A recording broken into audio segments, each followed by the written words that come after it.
Kamusta guys? So, ganyan nga pala yung itsura nung lagay namin ng TV before. Huwag nyo na lang pansinin yung magandang bata na yan dyan. Actually, hindi nga siya TV.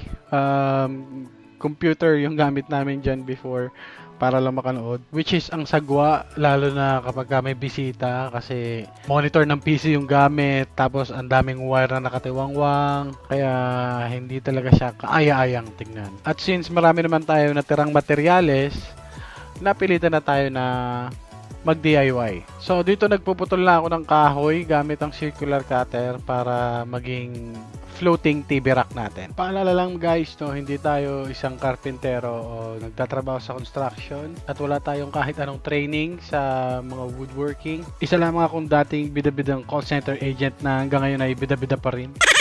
Ang plano ko lang talaga ay magamit yung mga natirang materyales kasi sayang naman kung itatapon. At syempre, plano ko rin na mapaganda naman yung bahay kahit papano. Yung tipong modern minimalist ang datingan. Pero dahil may chikiting tayo, hindi tayo pwede maging minimalist kaya modern na lang.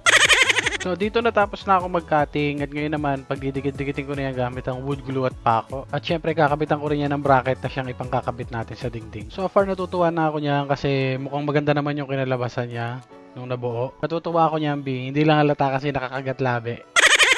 Inabot din ako ng ilang araw sa paggawa niya, no? Kasi talagang pinag-iisipan ko na maigi yung gagawin para tama yung kalabasan ng ating gagawin at hindi masayang yung materyales. Mahirap na, no? Mapagalitan pa tayo ni Messi, sabihin nun, Bakit kasi pinakalaman mo pa yan? Hindi mo pa pinagawa? bida-bidang ako, eh.